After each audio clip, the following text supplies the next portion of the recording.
And we're live. Thank you for that, Devin. Oh, no music? No, it's okay. Oh, okay. As always. All right. Low energy intros as normal. Yes. We. What's going on with the music? When are we getting that? Do we have any updates? Yeah, I downloaded some stuff into StreamYard and something's not right. Like it's getting messed up. So I have to figure that out. So I just keep taking it out. Are you trying to play the music through StreamYard and not the board? Well, just both. Even when I play it through StreamYard, it's like when you translate it over, something's getting messed up to where it just throws off everything and it doesn't sound well. So I have to try to figure that out, which I know is a problem because some people have uploaded stuff, say like Apple Music, and like when whatever happens, it messes it up. So I got to figure that out. Interesting. Very interesting. But we can't put it on the board. We'll just do that from now on. But very low energy without the intro music. I'm quite sad. I'm not going to lie. Don't worry, I got new drops for you. Well, welcome to the Pound for Pound MMA Very podcast. sad. We have been live the last 2 minutes. You wouldn't know based on that conversation there. This is episode 153, Lewis versus Spivac recap show. After that, we jump to some MMA news, and then we talk about the highly anticipated number 1 pound for pound against number 2 pound for pound UFC 284 preview show. But before we do all that, Tabor, where do we begin? With our social media accounts, Mason, Twitter, Facebook, Instagram, and TikTok at Pound for Pound, P4P MMA, guys. P4P MMA Pod. That's what it is on all of the social media accounts. So go follow us there. Share our content on your own social media accounts, guys. Feel free to do that. We post TikToks and shorts every single day. If you see a short, smash the like button, share it on your own social media accounts, get your friends and family to join the congregation here. Oh, wait, no, not congregation. What do we call our Pound for Pound fans? Join the cult. Join the brotherhood. I have no idea. Yeah, join that though. Go subscribe on your girlfriend's phone, guys. All the subscriptions really do help. And share the podcast, share this live stream with your friends and family. And with all of that, Mason, I think the only thing left to shill is the Rumble account, guys. We're sitting at 5 followers on a Rumble. We want to start live streaming to Rumble again. Our last Rumble channel, the church, was doing very well. This one can do well as well. Just go subscribe over there. I'm going to drop it down in the chats for you guys. Follow the new Rumble channel, P4P MMA, over there as well. All right. The card last night started at 10 p.m.? 10 p.m. was the main card. The prelim started at 7. I actually watched this entire card from 7 p.m. on. Yeah. Uh-huh. Yep. I would say that the prelims were probably better than the actual main card. There were, some disappointing fights, you could say, on the main card.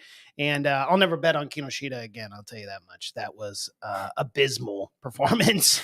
Adam Fugit took it to him and just said, Fugit, I'm going to end this guy in the first round. And that's exactly what happened. But yeah.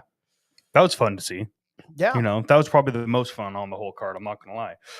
I rewatched it this morning. Didn't get a chance to last night. Woke up very hungover this morning, a little low energy. Oh, yeah. How was that? How was the party bus? I haven't been on a party bus since 2010. That was my first experience on quote unquote party bus. Uh-huh. A lot of fun. Essentially, we just got fucked up on the bus, went to bars, ordered one drink, paid for that drink, got even more drunk at the bars, left, got more fucked up on the bus. Okay. And then by the time we got to our third establishment, most of the children that were with us, the 21-year-olds, were all X'd out. They couldn't even get served anymore. It was abysmal, but it was fun. It was fun. One kid got X'd out at the second bar we went to and didn't even get served a single drink. The bartender walked up to him, went like, dude, we're not going to serve you. You can go eat a piece of pizza, but we're not going to serve you any alcohol. You got to sit down. Yeah, unfortunately, them youngins don't know how to pretend It was funny. that you're not intoxicated. I literally laughed in his face and then ordered a cider. Well, that's awesome. That was fun. Another weekend of no drinking, no food. My dad had a poker party upstairs for his birthday. And, it was fun. It was fun being real sober. There were a ton of really great food there, and I didn't touch any of it. So that was my What'd they have? My Saturday. They had just, I don't know, every time he does like a poker thing, everyone brings over dishes and stuff. So there was a bunch. But I'll be honest with you, I didn't walk into the kitchen because I didn't want that temptation. I was like, yeah, no, I'm good. I'm halfway through this 30-day fast. I do not want to have to, restart. You want some buffalo? I got all the steaks. Steaks? Yeah, I mean, steaks are good. I'm on that carnivore diet, so yeah. What about some ground buffalo? Any good? Ground buffalo? I've never had buffalo in my life. I don't even know what it tastes like. Is it like tough or is it stringy? What kind of meat is it? I'll let you know tonight. We're gonna try the steaks for the first time tonight. Okay. Yeah, but that's essentially bringing it back into UFC. That's how much we cared about last night's card. It's recap right now, and we're talking about buffalo steaks. Like, guys, this card last night kind of sucked. I'm not gonna lie. The main event was. Let's just start on that main event. Yeah. Derek Lewis, Sergey Spivac. Like, I love Derek Lewis, and it hurts for me to say this, man, but like the dude has zero fucking ground game. Like a guy like Sergey Spivac, with as high level of a striker is as Derek Lewis, like you couldn't have tried landing something when he went in for there. Like, and then he had zero chance of getting back to his feet. A guy like Sergey Spivac should not be doing that to a man of a high level guy as Derek Lewis. Like, how does he not have any ground game at all? And he's been this high level. Well, actually, this is what's interesting about the statistics behind Derek Lewis. Statistically, I would say that Derek Lewis actually does a really good job against grapplers. Mm-hmm. I think the only time where he got completely outmanned was obviously the DC fight. But outside of that, historically, he's done very well. And I thought he did a good job of trying to get back up to his feet. But Spivac is one of those guys that's so meticulous. He'll do the exact same thing over and over. It's like it's just like washing him, picking him up, throwing him down, picking him up, throw him down. That's what Spivac does. And that's exactly what he did to Derek Lewis. He got him so tired and exhausted. I mean, Derek kept getting back to his feet and then Spivac would take him right back down. And it was just this for, 2.5 minutes before inevitably that arm triangle came. And that's the only problem with Derek Lewis is off his back. There's nothing there. And as soon as he was on his back, I go, okay, he's going to tire it out and he's going to get submitted. And that's what happened at minute 3. Spivac, gets the first round arm triangle. It's just very disappointing because, Derek Lewis, one of my favorite heavyweights, I think, of all time. Absolutely. Especially on that, when he was on that run, he got that shot against DC for the belt. I mean, it was so much fun to watch him. And I still think he's got a little bit left. It's just that ground game, dude. He's got to have favorable matchups, obviously getting knocked out by Tai Tuivasa and Cyril Gane, didn't help, but I don't know. I don't know what we do next for Derek Lewis. I mean, at this point, Spivac was ranked number 12 heavyweight. I mean, it's looking real rough now. 3 losses in a row for Derek Lewis. I don't know. 3 wins now in a row for Spivac, a huge win against Derek Lewis. I mean, this is only going to propel Spivac here. Probably takes that number 7 spot from Derek Lewis. I mean, what do we do with both these heavyweights, David? I mean, I don't know. I mean, I would love to see Spivac and like Tom Aspinall have a comeback fight because Tom Aspinall is going to have to fight coming down. I mean, he did technically come off that loss, even though his knee blew out against Curtis Blades. You also have Curtis Blades there, Sergey Pavlovich there. Like, there's a lot of good heavyweights in this division. And I really did think that Derek Lewis was going to defeat Pavlovich. I thought he was going to beat Pavlovich. Yeah. Didn't, got knocked out. I thought he was going to beat Tai Tuivasa. Didn't, get knocked out. And I really did. I was very confident coming into this fight that Derek Lewis was going to have these skills to knock out a Spivac. Like, it was obvious Derek Lewis has got the knockout power, but his takedown defense isn't there, and it hasn't been. If you have any basics in the ground game here, Derek Lewis is probably a wrap. Like, he's not winning that fight. You guys think a match between Ivanov would probably be what's next for him? Either that or Almeida, who's not ranked right now. Yeah. Didn't Lewis already beat Ivanov? I think he knocked him out. No, right. Ivanov has never been knocked out in his career. That guy's got a fucking iron chin. He's a RoboCop. There's not really a lot of choices for Derek at this point from the high rankings. He's not going to go against any of the top 8, I would assume. I mean, or 10. Has he fought Rosenstrike? Yeah. Pretty sure he has. And then Rosenstrike's ranked number 9. I mean, I guess he could take that fight, but he's not going to fight like a Tybura who just came off a win, ranked number 10 right now. Tybura looked good. He probably going to be ranked number 9. Yeah, it's kind of a hard. I don't really know who Derek Lewis is going to fight. And at this point in his career, I mean, now he's turning 38 in a matter of a couple days. I don't really know what you do with Derek. You can just give him favorable matchups, fun matchups where it's going to be a slobber knocker, But outside of that, I don't really know what else we do with Derek. He hasn't fought Derek Lewis. Rosenstrike hasn't. So I think that's a great matchup. Yeah, I love that matchup a lot. I think you could do that one. It's a couple strikers. Don't give Derek like I think Derek Lewis is done. I mean, I really did think if he was going to do one last run, like that was the fight to springboard his start of Yes. it. It didn't happen. So I mean, now you kind of should do just fun fights with Derek Lewis. Like you can give him some heavyweight bangers, why not? And let's Well, just get him a few paydays. And that's the thing. He's an older guy now. Yeah, he's an older guy, but like Derek Lewis is still so much fun to watch when he has those matchups that are fun, when you know a guy isn't going to take him down. And a Jairzinho Rosenstruck is that perfect matchup where it's like two guys go out there, they bang, they stand and bang. Someone's going to sleep. You don't know who it is, but it's fun nonetheless, even if that fight only lasts 2 minutes or a minute. So I think just give Derek favorable matchups, let him have fun, let him try to knock out a couple guys before, he retires in a couple of years. So I love that matchup. Give him Jairzinho Rosenstruck. And it's crazy that they haven't fought yet because they're both stand-up, knockout artists. So let's do that one. Let's do it. I think I actually favor Lewis in that matchup. Mm-hmm. Yeah. I think Rosenstruck's been a little reserved lately. Hasn't looked the greatest. He looked good in his last fight, though. Yeah. Yeah. As far as Sergey Spivak, I mean, what we can do with him now, I say give him a guy like, I don't know, Alexander Volkov sitting at 8. I don't know how Volkov's still number 8 in the heavyweight rankings, but he is. Well, I'm not trying to like be disrespectful. I love Volkov. Like he's a good fighter, but I haven't seen him fight in a while. I'm gonna be honest. When was the last time he fought? June 4th, 2022, he beat Oh, okay. Rosenstruck. I mean, you could do the Tybura fight too. He just won. Yeah, him and Tybura would be good. Yeah.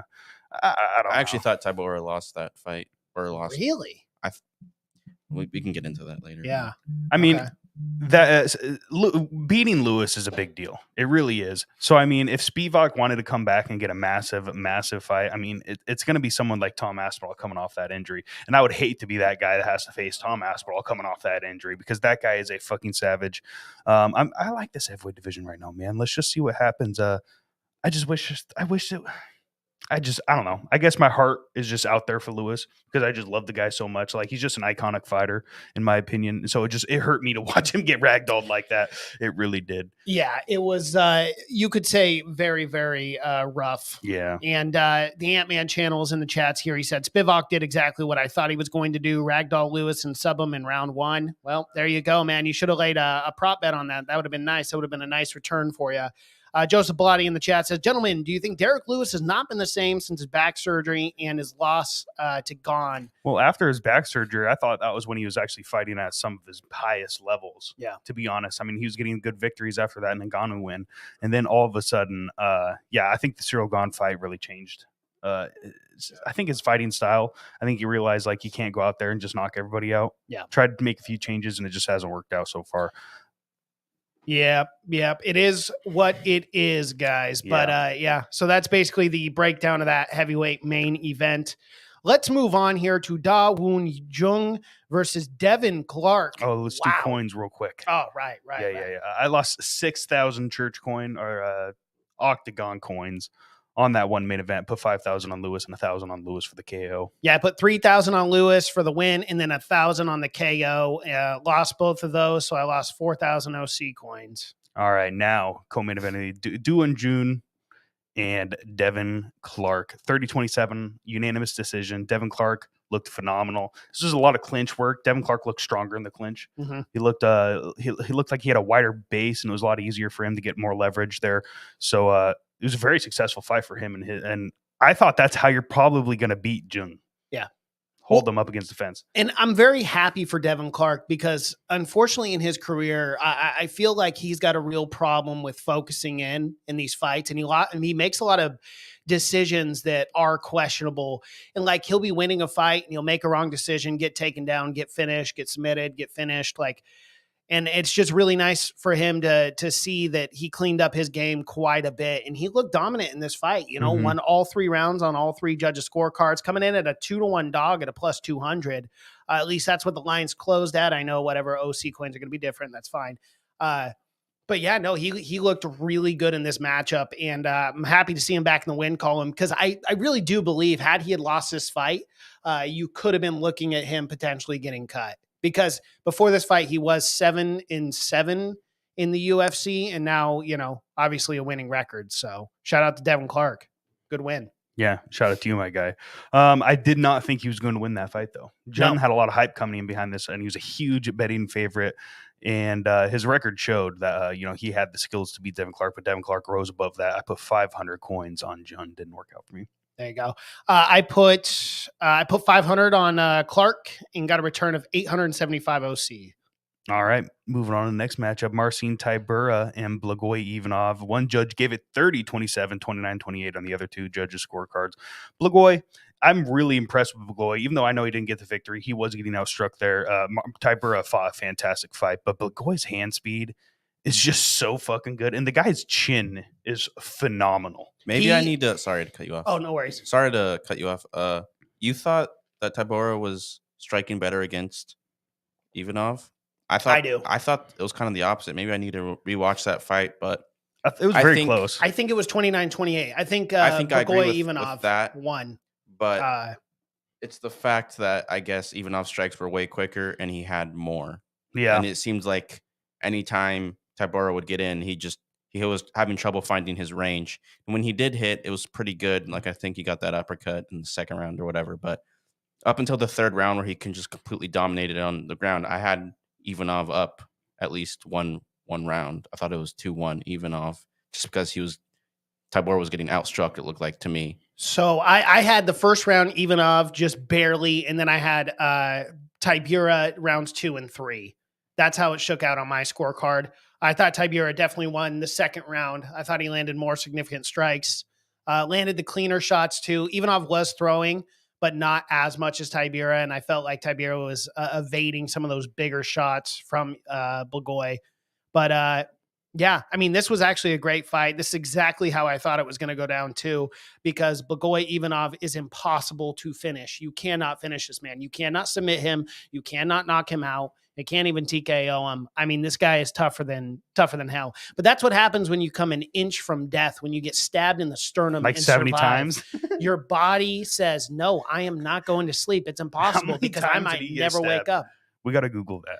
It's crazy. Well, I think he only got 30 times or something like that. No, I think he only got stabbed one time, but it was right in his sternum. Maybe right I'm here. Thinking of someone else. I swear I don't know. I don't know how he didn't die. I mean, that's right in the sternum with a giant blade. It's called willpower.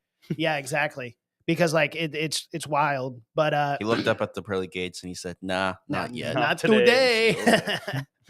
Yeah, he's super tough, man. He's got a chin of the gods, and his hand speed is absolutely incredible. I was super impressed with him, but I did think Tybura won this one. When I was saying this last night, when I was watching the fights live, I said Blagoy Ivanov has got the best chin in the heavyweight division. Yeah, I mean, tell me who else can take a shot like that and not go to sleep? No one. No one has historically been able to do that for as long as Blagoy Ivanov has. He has never been finished in 7 UFC fights now. They've all gone decision. So it's just like, it's crazy. This guy don't mess around. Yeah, he's very good. Very good. I did think Ivanov was going to win this fight. I put 500 coins on him. It seemed like he came into this fight in better shape than normal. Like his hand speed was improved, his movement was improved, and he was willing to stand in the pocket and trade with Tybura. It was very impressive. I love both of these men, to be honest. Like this was a very highly anticipated fight for me when I first saw it. Yeah, it was a really good matchup and a good win for Marcin Tybura here. He was number 10 before this fight, so I think he might even crack above the top 10 here now, especially with the Derek Lewis loss. You're gonna have Sergey Spivac kind of float in there. But he should be moving up too. So, yeah, a very, very good win. As far as Marcin Tybura, what do we do next with him? Derek Lewis, I guess, is an option, even though he just lost to Spivac. But I think Marcin Tybura is kind of on the up and up. You could do the Jairzinho Rozenstruik fight. I think they did fight at one point. Maybe I'm wrong on that. But actually, no, they haven't. They haven't fought. So, yeah, you could also do Jairzinho Rozenstruik here. You could even do Tai Tuivasa. I don't know. Have they fought before? Yeah, you could. No, they haven't. You could do Tai Tuivasa. That'd be a good fight. Like That'd be a good matchup, especially with Tai too, because he's kind of got to get back into the win column. So that'd be a big step up in competition for Tybura as well. So yeah, there's a lot of things you can do with this heavyweight division right now, and I'm very excited to see what happens here in the next month or two with that. But let's move on to how many church coin did you put on him? You had 1,550 church coin on Tybura. Give you a return of 1,000 there, Mason. Yep. All right, let's go to Doo Ho Choi, the Korean Superman. I'm not going to call him boy anymore. He's like 37 years old. He's 31. I know, but 31. He looks 15. He's still a boy. He looks 15 versus Kyle Nelson. This was a very competitive fight. Kyle Nelson was looking dominant there on the ground, but then the unfortunate event with the headbutt. Brutal, man. Yeah. Brutal. That's just so unfortunate for the Korean Superboy, who has been off since 2000, hasn't got a win since 2016. So definitely been a while. And then for him to come out, look as good as he did, and then that unfortunate headbutt. And, you know, obviously I do not believe Doo Ho Choi did that intentionally. He was trying to pull out his arms, and out of that, his head came down. And it wasn't like a super hard headbutt, but technically it broke the rules. So I do agree with the ref, because you have to do that. You have to do that. You got to take a point for stuff like that, even if it's unintentional, because if you never take a point, then what are the rules there for to begin with, you know? And it is what it is. I forget who was officiating that, but Chris Tione. Chris Rigatoni. Took a point away, and you know, it's unfortunate for Doo Ho Choi, but at least he didn't lose the fight. It was a majority draw, 29-27, 28-28, and 28-28. Did you agree with the scorecards, Tabor? Yes, I did. And I'm not going to lie, it was unfortunate because it was an entertaining fight before all of this ended up happening. But because of this, we lose our church coin, correct? Correct. Yes. But 500 on Choi. Yeah, I put 600 on Choi and lost that. All right, let's move on to the opening fight of the main card. Kinoshita versus Adam Fuggett. And what a Kinoshita performance. Let me tell you. I was so high on this guy. Last week. I'm like, man, this is a lock for me this week. This guy looks so good. I watched his freaking career. I watched the Dana White Contender Series, and I was like, dude, this guy's got power. He's unbelievable. And then he goes out there and just gets manhandled by Adam Fuggett, right? Wow. But what a performance on the side of Adam here. And it's Fuggett. It's not really Fuggett, but it's kind of funny. Fuggett. But no, Adam Fuggett looked absolutely phenomenal in this fight. Dominated everywhere and just eventually finished Saku Shido performance. So, you know, it is what it is there. I will never, ever bet on Kinoshita. I think again. Fuggett was just pissed because he was such a huge heavy dog. Yeah. Just disrespected by Vegas and everybody else. Nobody was picking him in that fight. And he just went, you know what, Fuggett, and just went out there and put on a performance of a lifetime. And let's be honest, Tabor, that really saved you from being completely eviscerated. Yeah, it really did. Because we're still neck and neck here going into the last week. Yeah, so I put 1,500 church coin on Fuggett. He was like a plus 250 or 270 or something like that. So give me a crazy return of 3,450 coins. And I put 2,800 church coin or OC coin on Kinoshita. And he got finished in the first round. So shout out to you, Kinoshita. Disappointing. New church coin totals, octagon coin totals. I had 12,742. Lost 4,050 coins. Gives me new total 8,692 coins coming into this. Is this going to be our last week here at the pay-per-view? Yeah, the pay-per-view. The first round of 2023 is coming in hot. It is. Very tight, very tight. Mason, you had 16,037 coins. You lost 5,525 coins. 512 coins. Brutal. Brutal. Absolutely brutal. Neck and neck in this one. Yes. So we're going to have to be very strategic here. But let's move on to some MMA news. Our first little bit of MMA news. Last week, we talked about how it could be possibly Conor and Tony as tough coaches. Totally fake news. You are fake news. That's what we got called. You are fake news. Yeah. And I said that too last week. I said, Tony's trolling. There's no way they're going to do the Conor McGregor, Tony Ferguson as tough coaches. They're not going to fight. The Chandler fight made more sense. I mean, all the UFC had to do was cut that promo with Chandler. Conor McGregor! You know, yelling into the mic after that win. And that's all she wrote. And of course, Chandler is now the tough 31 coach alongside Conor McGregor. I did make a prediction, though, off the podcast, which I will make on this one. I believe that this obviously will happen. The Ultimate Fighter will happen. They will coach. But I believe Michael Chandler will say one thing that makes Conor a little upset, and I don't think this fight will happen. Why would Conor walk out? It's like it's a winnable fight for him. Kind of the same thing. It's not as winnable as Tony. I mean, look at the Faber. Look at the Faber fight or Faber when they were coaching the Ultimate Fighter. The same thing kind of happened. So I don't know. For some reason, I feel like Conor's not going to fight Chandler in a timely manner. I don't. I mean, he's not even in the USADA testing pool, and he has to be in that for 6 months. He's still not in it. He's about to join. I saw something that he like just joined or something like that. He's got to be in it for 6 months and then have 2 negative tests, I believe. Mhm. So Why did he get out? I mean, John Jones has been out for 3 years, and he fucking has been staying in the pool. Like, why get out? Hey, so you could juice and fucking you for know the movie, he had right? an injury. You know he had an injury. why. Yeah, Come you know exactly why, and you saw those photos too.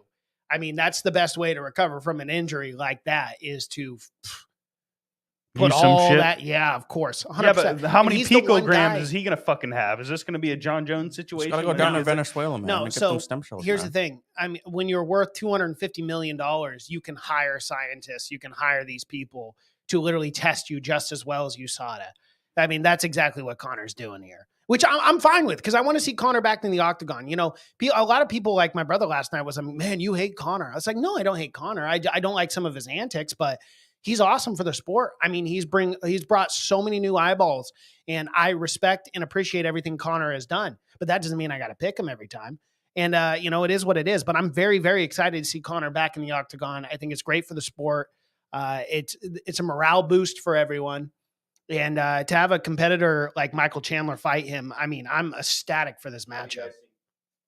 How do you guys think this is going to go? Because I have my suspicions. I think Chandler has more power, the knockout power, but I do think if he's not careful, Conor might just piece him up, and that left hand is deadly. So Yeah, but Chandler's got the wrestling. This is gonna be at 172. Yeah, it will be at 170. Both these men are just gonna be. we haven't really And I don't- seen Conor at 170 within like a big fight. I mean, Yeah. Just cowboy. cowboy. So Yeah. I'm interested to see both of them at 170. How's that going to affect the cardio? How's that going to affect their weight cuts? Look at I mean, look at the 170 fight with Nate Diaz and the two. That went all 5 rounds. Conor took his time in that matchup. I know it's how many years ago was that? It feels like a decade ago. Which one? The second Nate fight with Conor. Oh, that was a long time ago. 2018, I believe. Yeah. A very, So very it feels long like a long time. We all know Conor's a little bit different now, but I mean, look at the Poirier fights. Now that he's not cutting to 155, I think the cardio could be there. I think he could last all 5 rounds. He's done it historically with the Nate Diaz fights. So Yeah. who knows? I think Chandler's actually going to have to be the one that's going for the quick finish because I think he could, without a doubt, do it. Plus, look at what he did to Poirier on the ground, the wrestling, the takedown attempts, the slams. He could fuck Conor up on the ground. Well, This is a good matchup. that was a point I was going to bring up too. Is because Devin brought the point up of Conor could potentially outstrike Chandler, which I don't disagree with. However, I don't think Chandler will let it get to that point. I feel like if Chandler knows that he's getting outstruck, that he's in some trouble, he's going to go for that takedown. He's going to implement that wrestling that he always does. He did it against Poirier. Yeah, he ended up getting submitted in the 3rd round. But that was just by, a mistake and happenstance. But I think he would got tired, definitely, oh, yeah, for sure. He was exhausted. He'll definitely take Conor down if he's in trouble. So I love this matchup. I love it. I love it. How long is it going to take for this to be made? Like, we don't have a date. Obviously, we just know that they're going to be coaching tough. It needs to be filmed. They need to do the premieres. It's probably going to be done about I'm August. thinking international fight week, possibly. It'll be close, but they could do it. How many months away is that? No. It's not enough time, especially if he needs to be 6 months of testing. They're filming right now. The season will start May 30th. It'll go the course of 8 to 12 weeks, however long Ultimate Fighter takes. They will not be doing this for International Fight Week. It will not happen. I'm thinking more so October. That's what I'm thinking. November, right in there, right towards the end of this year. It'll take a full year for this fight to take place because, again, Conor's not even in the testing pool yet. He might be in a few days, but, that's going to take 6 months on top of that. So I think we're looking at the end of the year card here. So both these fighters will take a full year off, December, huh? Could even be December. Yeah. Wow. I mean, you think about the negotiations of Conor McGregor and everything that comes with he needs all that proper 12 money, of course. Of course. There's just so many variables, so many things going on in Conor McGregor's life. Conor's like, fuck those Paul brothers, get Prime off of my octagon. Just more proper 12 everywhere. Right. So it's going to take time. Yeah. I think it'll be the end of the year. I really do. Interesting. Stay tuned, folks. The more we know, we will let you know as soon as we do. Yeah, I agree with you. I'm thinking October at the earliest. Yeah. So who do you think's winning that fight? I've got Chandler, dude. I think Chandler does it. Yeah, with the wrestling, he could have beaten Poirier, and Poirier is without a doubt a top 5 guy in this lightweight division. Now we're going to 170. Now it's a little bit different with the weight cutting and all that. But I think, especially if you give Chandler 7 months to beat Conor, and devise that game plan, I think he's doing it. And do we see Conor stay at 170? Yes. I don't think he ever moves down the I think Gilbert Burns is going to beat Jorge Masvidal here in the next couple months, and then Jorge Masvidal is going to take another fucking 9 to 10 months off, and Jorge Masvidal versus Conor after they both lose. That's the fight to make. I mean, there's no bigger fight that's going to be. It should have been the tough fight when you know it's going to be. It should be in Miami. Yeah, it's because the only reason that wasn't the fight they made was because I truly believe Jorge Masvidal wants that 3-piece Minnesota title shot with Leon Edwards, and Leon wants it as well. We all know that's what happens. That's why they gave him Gilbert Burns. You beat Gilbert Burns, you're probably getting that fight. Yeah. Like, let's be real. If he goes out there and knocks Burns out, you're not telling me Leon beats Usman. They're not making that fight. No, they have to make that fight. Yeah. And I would agree with that. In that crazy scenario, in this crazy upside down world, yes. If Jorge Masvidal goes out there, 4-1 underdog and beats Gilbert Burns, okay, and then Leon Edwards, which this is not crazy. I'm putting respect on Leon. The other side was crazy, not this one. But if Leon can go out there again and beat Usman the way he did the second matchup, then yeah, you have to make that fight. But let's talk about realistically, Jorge Masvidal is going to lose to Burns, and then he'll have lost 4. Hold on, he'll be lost 4 or 5 fights straight. Conor will be losing 3 or 4 straight, and then they can fight for the fictional BMF belt. Yay! Why has that belt never been put? I mean, you've had to put it up again, bro. Put it up. I know for this and fight. Gilbert asked for this, and Jorge's like, no, you got to pay me money for it, and it's like, bro, how many times can you lose in a row and still be the BMF? Yes, you know what I'm saying. I think Jorge should have to fight Usman to get a title shot. That'd be fun. Yeah. 3 for times. The third time. Yeah. Just gets knocked out again, just even more viciously. No joke. Joseph Blotti asked in the chat, do you guys see McGregor versus Chandler being a main event of pay-per-view? Dude, that's 100%. Of course. Yes. Of course. And we just talked about this. When was the last card Conor wasn't a main event? Probably like 2014. Long time ago. It's like, come on. Bro, it's going to be the main event. He's going to be the main. It's going to be ridiculously shitty fights underneath it, but it's still going to be one of the best cards of the year. Here's a wild theory that won't happen, but it's fun to talk about. Why not? Let's talk about it. The inaugural 165 division belt, Michael Chandler, Conor McGregor. Boom. There it is. Because it's got to be for a belt, right? Unless it's McGregor. Only if Dana leaves. Yeah. Dana's got to retire for that one. And then, yes, let's do it. But hey, I'd be all for it. A 165 I would be belt. all for it. That would be perfect to just give Conor a belt where everyone would be fine with it. Yeah. And then he'll just walk away. Yeah. He got the belt again. He'd be like, all right, I'm done. And then the division will be on hiatus for 2 years, a brand new division. Yeah, so it's perfect. Do multiple interim champions. Yeah. Take Tony's belt away from him again. And then Conor can say he was a 3-time champ. Absolutely. It works out. Absolutely. 3 weight class champ. Yeah. Crazy. Tremendous. Absolutely tremendous for Conor. Let's move on to our other little bit of MMA news. There was huge news announced. A lot of people thought that Logan Paul was going to be signing a fight deal in the UFC. Everyone was teasing it. Logan Paul, UFC deal coming. I told you motherfuckers, all you guys better watch out. Just signed. The Prime is now the sports drink, official sports drink of the UFC. Full transparency, dude. Is it good? Prime is good. I've never had it. I've had 2 different flavors. I've had the blue bottle and the so many videos of little kids running into Walmarts trying to buy that shit, like freaking out. Bro, it's good. Hey, Mason. It's good. Yeah. The white one is okay. I haven't had the white one, but I've had the blue and the red. The blue is I would say the best out of them, but the red one. Yeah, well, the blue one is really good, and I stand the blue Raz or whatever. Yeah, it was good. I was surprised. Like Griff gave me a drink of his. He was like, "Yeah, try this. This is Logan's Paul." I was like, "Yeah, I know what Prime is," and I tried it, and I was like, "Wow, that shit's actually good." And it's not full of sugar. It's not full of all that stuff. It's like a real, true sports drink. And I'm like, okay, yeah, I like this. This is good stuff. So no, I like Prime quite a bit. Logan Paul and KSI did a really good job of that drink because I like it. They just kicked Body Armor to the side. Like, nope, we want that Prime, baby. And it's so funny, too. You got to think on the side of Dana White. He had to have done this intentionally with the signing of Jake Paul to the PFL. He had to have been like, you know what? I'll sign your brother to a UFC contract here with Prime.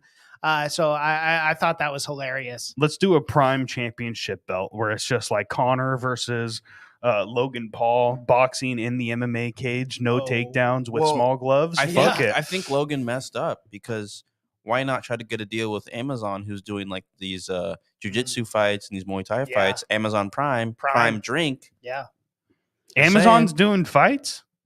Aren't you? Yeah, they got one championship. Oh, shit. I had no idea about that. That's crazy. Yeah, pretty cool. That'd be very cool. Tremendous. Will Logan Paul fight in the UFC? No, he will not. No, it's not coming. No. He's a WWE. And I don't even know. I don't even know if Jake Paul will fight this year in the PFL. My prediction was no. Maybe at the end of the year. I think you got to give him a year to train up on his ground game because I know they were both pretty good wrestlers, right? Like fairly well. They're going to be and special they were rules. good boxing, so I think he's got to work on his jiu-jitsu. I don't think there's going to be ground game. I don't necessarily. I mean, if Jake, I think they're just going to box. You're not going to go into the PFL and not know how to. I think they're going to box with small gloves on in the PFL cage. I think if Jake wants to do MMA, that's fine and dandy. But I mean, he's already got a great career in boxing. I don't see the need to transition over to MMA. But I mean, if that's what he wants to do, that's what he wants to do. Shut up the haters. But, yeah, I guess so. But I mean, he shut me up 2 years ago. I've been on the Jake Paul train. I mean, his boxing has looked phenomenal. Ever since that knockout of Tyron Woodley. Yeah. Well, and that's the thing. Like, proceeded to never beat an ass again. I can't. I love Tyron though. He was just on Ariel Helwani's podcast. Like, I genuinely love Tyron Woodley, and he was a great champ in the welterweight division for such a long time. But I don't know. I like Jake Paul, and he silenced me. I mean, you can go back to our clips like 2 or 3 years ago on the show, and I was like, "This is such a joke, these YouTube boxers," and he shut me right the fuck up. I was wrong on that, and I have no problem admitting it. I've been wrong many times on this channel, but all the time. I'm a big fan of Jake Paul. I really am. I think he's doing a great thing, and he's an athlete, dude. He's a hell of an athlete. So I am taking him very serious, and that Anderson Silva win was very impressive. I don't care if Anderson Silva's 46 years old, man. 72 years old. He's 46. Don't you disrespect just the spider, only fighting old men. He's like, oh, great, Tyson, you're up. Yeah. Mike Tyson just that fight will never happen. No. Tyson ain't gonna fight him. No way. Yeah, but shout out to Jake Paul, I guess, for signing with the PFL. We'll see what happens there, but I'm not holding my breath anytime soon. Let's move on to the last little bit of MMA news here.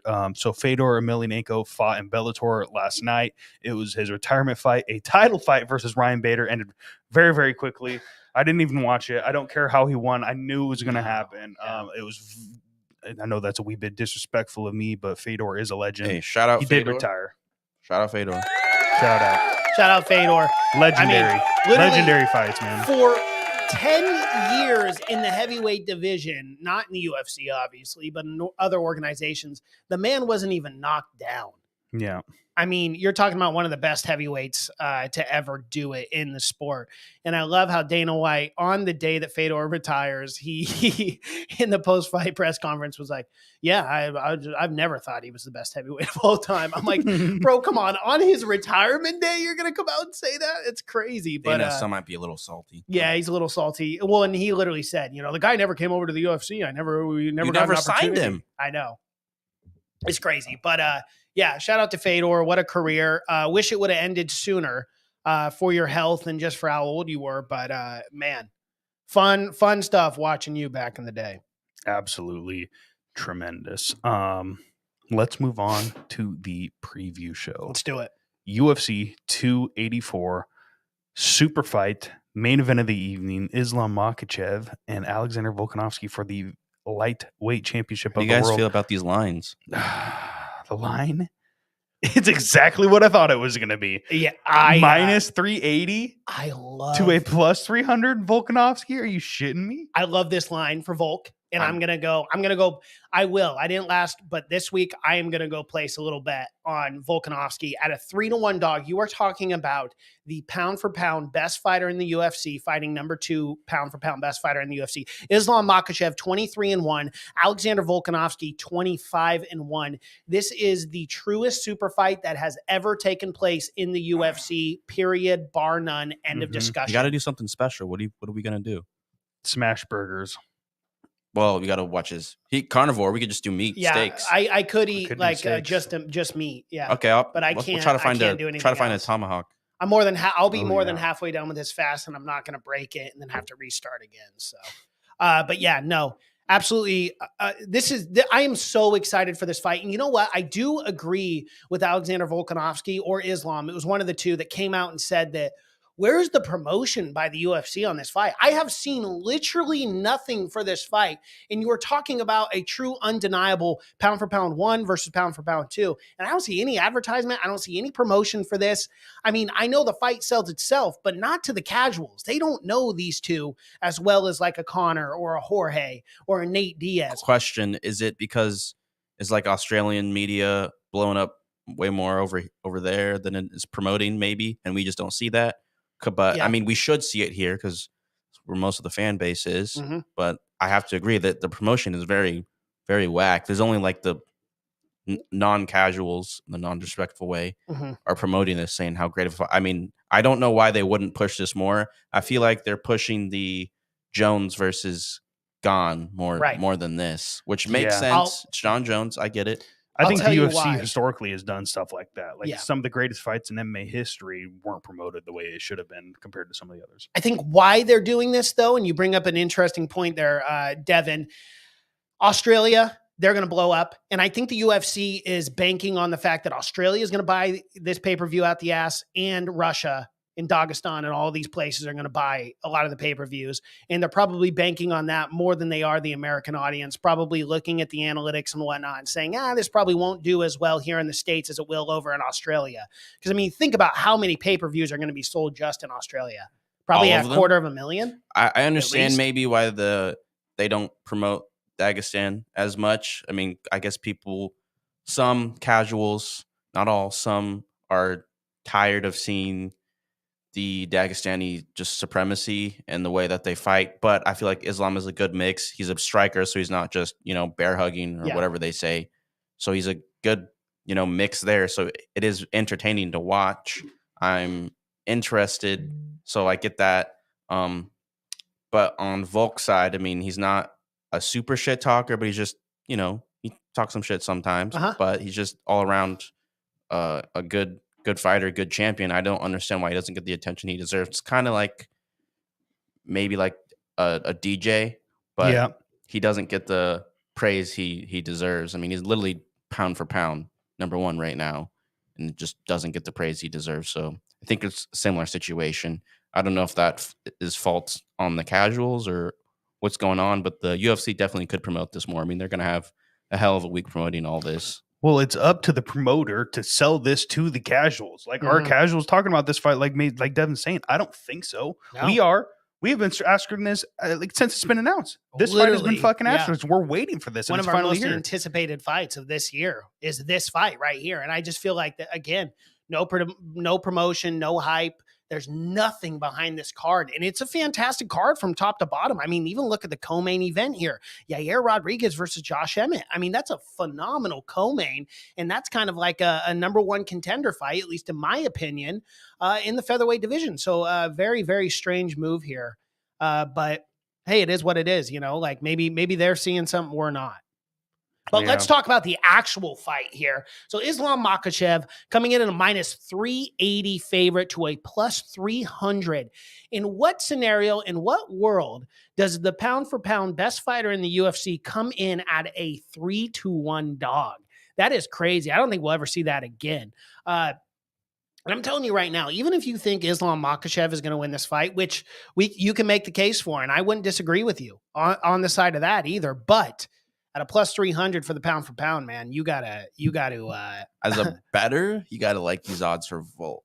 100%. Yeah. Even 10, 20, $30 down. Well, I'm gonna go put a $25. I'm gonna go put a $25 bet on him, and then I get a 100 altogether in return. So that's what I'm gonna go do, just because it's Alexander Volkanovski, man. I mean, I understand the dominance of Islam Makhachev, but to not even people thinking that Volk has no chance against him. It's crazy. It just comes down to the ground game. Will Alexander Volkanovski get back up? I think he's going down to his back. at least once or twice in this fight. 100%. And he's going down. Can he get back up? Can he exhaust him? Can he stuff takedowns? Can he stop the submission attempts? Yes. The head and arm, the guillotine, the triangle. Mm-hmm. I wouldn't disagree with that. But what I will say is this will actually be far harder for Islam Makhachev to get a guy like Alexander Volkanovski on the actual mats. And I'll tell you why. Volk is a short, stocky fighter. That means the point of leverage for Islam Makhachev, he's going to have to get far lower than any of his other opponents. He's not going to be shooting doubles and singles, I think. I think he's going to have to clinch him, get him up against a fence, and trip him down. Or if Alexander Volkanovski's off balance throwing a strike, that's when he's going to make that It's going to be the most difficult way to get the takedown, but I think it's going to be his pathway to success because I don't see him just double-legging Volkanovski and taking him down immediately. Yeah. I think Volkanovski is going to stuff a lot of these takedowns. It's going to be tough for Islam, but I think eventually he will, just like Khabib used to, get him down to his back. 100%. I don't know. I don't see Islam outstriking Volkanovski. Do you?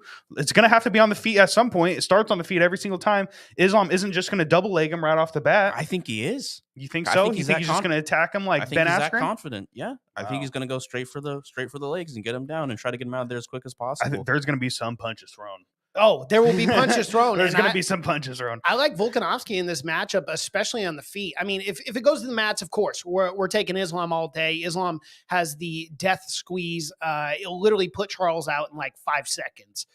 So again, if Alexander gets caught in that, it's not going to be a T-City situation where he's able to get out of it. He will go to sleep, and it is what it is. But Volk on the feet, man, I love Volk in this match. If he can stuff those takedowns, get a couple big shots, I think Volkanovski could even KO Islam. Islam has been knocked out one time. Yeah, he got caught. Could KO Islam. I just see by decision for Volk of maybe 3-2 Volk. Really? Yeah, see, I don't know if Alexander Volkanovski can last 5 rounds in the capacity of, obviously his cardio is fine, all that. I'm just saying in the capacity of if he continues to keep getting taken down, I think a submission is inevitable. I think it only goes one of two ways. I think Volk KO or an Islam sub. I think Islam sub or Volk by decision or by KO. So you think so decision wise for Volkanovski, you think he can last 5 rounds, 25 minutes and not get subbed? Yes. Fair. I think he'll last 25 minutes and not get subbed, not get finished. But does he win enough rounds to win the fight? I don't know. I think if this goes all 5 rounds, I'm leaning Islam all day. That means he probably took him down and grinded him. But like I said, I think Islam's going to go straight for the takedown. This is just one of those fights where I could sit here and tell you what I think is going to happen all fucking day. You don't know. You got no idea. That's why this is my favorite sport in the world. Yep. Nobody knows what's going to happen in this. And these lines are fantastic. I think Volk is probably, if you could give me, I think there's probably 3 guys in the entire world that could beat Islam. One of them's retired. Volk's one of them. I think it's like Charles, Islam. I mean, Charles, Khabib, and Volkanovski are probably 3 of the guys that are the only guys in the world that could probably beat Islam right now. Mm-hmm. I would love to see Khabib versus Islam. Right? Wouldn't you? It'd be great. But yeah, I think, I love that this matchup is being made. And did you see that Islam is talking about moving up to 170 eventually? I don't doubt it. I think he could. I think he could do good work up there at 170. He could be champ. I think he could definitely be champ at 170. Mm-hmm. I mean, granted, there's some unless there's a Hamzat Chimaev. There's some better wrestlers at 170. But so I think he'd have a little tougher time. But I think he could definitely be champ. And but I mean, think about Islam Makhachev versus Gilbert Burns. That'd be so much fun. So much fun. Yeah, that'd be so much Gilbert's fun. great on the ground. Yeah, he's also a great striker. But I do think Islam's still going to get those takedowns. So I guess we could just see if maybe Gilbert can work off his back and get a Kimura or something. Yeah. Just a jacked Islam that isn't killing himself to make weight. Yeah. Fuck, that'd be scary, dude. Scary. I love this matchup. I cannot wait. I don't know what's going to happen, but I do have to make some bets. And I'm going to be honest, dude. I cannot put money against Islam Makhachev right now. I just can't do it. I know he's a heavy favorite. I know he's a big favorite. A lot of people think he's going to go out there and dominate Volkanovski. Volkanovski, without a doubt, can defeat this man, but I can't do it. I'm going to go with Islam. I think Islam is going to get that submission eventually. I think he's going to drown Alexander Volkanovski in a way that he has never been drowned before. Fighting those 145ers is a completely different beast than Islam Makhachev here at 155. I know Volk is saying he volked up. He put on at least 10 to 15 pounds of pure muscle, and he is ready for this new weight cut. He's ready for this new weight division. He is not taking this lightly at all. And I love how calm and cool and collected this man is. Mm-hmm. Like this is the biggest fight of either man's career, period.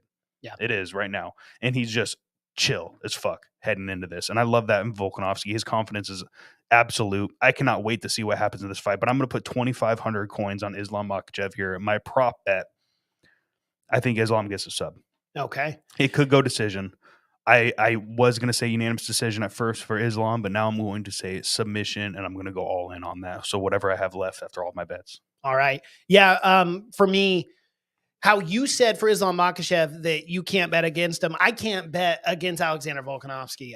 To see the heart, grit, and determination of this man, and to constantly and consistently prove people wrong, piecing up Max Holloway multiple times, and then the T-City fight. There's so many matchups where it's just absolutely incredible. I do agree with you.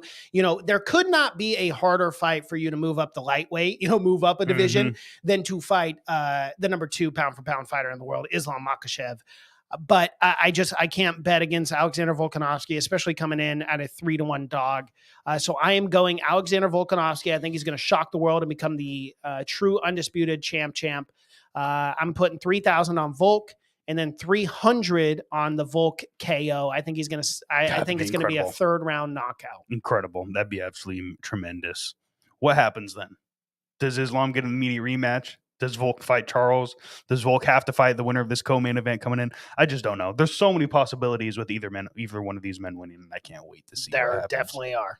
All right, let's move on to the co-main event of the evening. We have an interim featherweight championship belt on the line. The next guy to fight Alexander Volkanovski when he eventually comes back down to 145. We have Yair Rodriguez coming in a -165 to a +140 underdog, and Josh Emmett. Josh Emmett finally getting the respect. He wanted that fight. He was getting disrespected left and right. People were saying, nope, you might have to fight another time. Now he's finally getting that true number 1 contender fight, and it comes with a huge paycheck as well, tied with that belt. I'm happy for Josh Emmett, but this is an incredibly tough matchup for him with Yair Rodriguez. You know what? I've been rooting for Josh Emmett for so long. He has deserved this opportunity for so many years, and I am so happy for this guy. And I don't think I've rooted this hard for someone in quite a while. I'm rooting very, very hard for Josh Emmett. I feel like he's been underappreciated, overlooked, disrespected. And it's about time that he gets his due justice here. And I love seeing that kind of story. And I think it would be the cherry on top if he went out there and beat a guy like Yair Rodriguez. I'm rooting hard for Josh Emmett. I will let you guys know my bias right now. I really just want to see this guy get gold because I really believe he deserves it. I mean, people forget this. Josh Emmett's 18-2. Mm-hmm. I mean, he's got a very impressive record. And yeah, Yair Rodriguez is 15-3 as well. But I mean, Josh has been on a fantastic run. I'm rooting hard for him. I think he deserves this opportunity. And coming in at a +140, I absolutely love those odds. I'm putting 1,500 on Emmett for the win. All right. I mean, he's going to be motivated in this, dude. I mean, if there hasn't, like, everyone's been pissing in this man's Cheerios. He's very pissed off. He wants this big victory, and Yair Rodriguez is in his way. The unorthodox striking style in Yair Rodriguez, though, is absolutely fantastic. This is a tough matchup on paper. Stylistically, this is a hard matchup for Josh Emmett. Very hard. This is extremely hard matchup. Yair Rodriguez is going to hit him from shots that he doesn't even know is coming. So, and Yair Rodriguez can get a sneaky, flashy knockout. And Josh Emmett has been viciously KO'd before in the past by guys like Jeremy Stevens. It was his last loss, but it was such a bad knockout. Everyone was really worried about his chin coming out from then on. But he's put himself on a win streak. He's taken some shots. It's shown that the chin didn't deteriorate in that fight. But Yair Rodriguez is a different animal, and I'm very excited to see what happens here. Technically, Yair Rodriguez can outpoint Josh Emmett. I think Josh Emmett, if he tries going all 5 rounds with Yair Rodriguez, I don't think he's going to find a lot of success. I think Josh Emmett's going to have to go for the knockout. Maybe even wrestle Yair, put him down on his back, dominate him there, get some ground and pound. I don't know if Yair Rodriguez can survive there from the ground. He's very dangerous from his back as well. But I mean, Josh Emmett crushing him, throwing big shots in his face. I think that's Josh Emmett's path to victory. If he wants to win this fight, he needs to get the KO or he needs to take Yair down because I do not see him outstriking Yair over 5 rounds. Yeah. I cannot wait to see what happens though. And he's proved me wrong before. Look at the Calvin Kattar fight. He outstruck him for 5 rounds. Josh Emmett did. So you never know. I love it. I love this matchup, dude. Yeah, so do I. And both of these men versus Volk, sign me the fuck up. Yep. I love it. So you put 1,500 on Emmett? Yes, I put 1,500 on Emmett, coming in at a +140 dog. I'm going Yair. I'm going to put 2,500 on Yair. I think he's just going to be a little bit too much. I think he's going to be too fast, too slick. He's going to be too unorthodox for Josh Emmett. He's going to keep him on his toes, and that's going to be the worst thing for him. And I think Yair is going to have to really have his shin tested and his heart tested in this fight because Josh Emmett's coming. And he's going to fucking throw those huge overhand shots, and he's going to land. And so Yair needs to walk through the fire here if he wants to get this victory. But I'm going with him. I'm going to put 2,500 coins on him. And let's move on to the next matchup. We have Jack Della Maddalena, minus 310 to a plus 250 Randy Brown. I'm going to be honest here, Mason. This one's a really easy one for me to break down. Jack Della Maddalena is one of the best boxers I've seen in this 170-pound division in a very long time. And I feel sorry for anyone that walks in front of him. Okay. Well, I mean, easy. But dude, his hands are good. No, his hands are good, unquestionably. But I mean, we also have to look at Randy Brown. His last loss was all the way back in 2020, and that was that knockout loss to Vicente Luque. Since then, he's beaten Jared Gooden, Alex Oliveira, Francisco Trinaldo, Kalen Chaos Williams.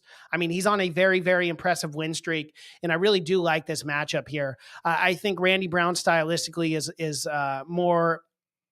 Obviously he's a taller, lengthier guy. He has good kicks, good boxing as well. Jack's kind of that bulldozer who will just press through and knock guys out in the first round. That's what he's done his whole UFC career up until this point. First round knockout, first round knockout, first round knockout. So this is going to be really interesting. I think if Randy Brown can counter effectively and we see Jack Della Maddalena go into the later rounds, I mean, we've never seen it. We haven't seen it yet in his career. I do like this matchup. I think the odds make a little sense, but at the same time, I feel like the line's disrespecting Randy Brown here a little bit. So Tabor, who are you picking in this fight? Jack Della Maddalena, dude. Like his hands are absolutely incredible. The hand speed is incredible. The boxing technicality is incredible. The head movement's incredible. He doesn't get hit. He throws kicks as well that are sneaky. People don't see him coming. Randy Brown needs to take him down to win this fight because I do not see him outstriking him. I know he's a savvy vet. I know he's a very crafty fighter. I know he can throw very clean counters, but I just don't see it happening. Jack is on another level with his striking right now, and I think he's going to have to make a lot of guys level up when he faces them.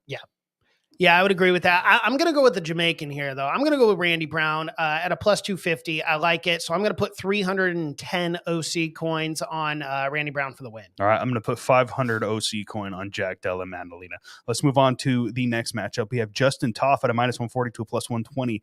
Parker Porter, heavyweight banger. Fluffy boys just going in there and throwing hands. I absolutely love it. I'm going with Parker Porter. I like him in this matchup, but I'm going with the dog. I need to make up a little cheddar because I'm going with a lot of favorites here. So I'm going with Parker Porter. I do think he can get it done versus Taffa, but he needs to watch out because both these men got one touch of death. So whoever touches first, I guess, wins, right? Yeah. And I've bet against Parker Porter every time, and and typically doesn't go well. He did just get submitted by Almeida in his last matchup, but outside of that, he's looked really good. Getting a win over Alan Budul. But yeah, no, I mean, 37 years old. I like Parker Porter here. Go ahead and give me him. I'm going to lay 500 church coin on Porter for the win. All right, let's move on to the next matchup. Jimmy Crute minus 220 to a plus 180. Alonzo Menifield, light heavyweight banger, absolute fire, dude. This is going to be a firecracker of a fight. Yes, because both these men have one punch knockout power. They're going to be throwing heavy shots. They're going to be trying to knock each other out early because neither one of these men want to go into the third round. Their cardio will not hold up to then. Could be a little sloppy if it goes there. But both of these men are very technical fighters and have a one punch knockout power. Jimmy Crute's leg kicks are devastating. Remember when he was kicking Anthony Smith like crazy? And then Anthony Smith went, I could do that too, and blew his knee up.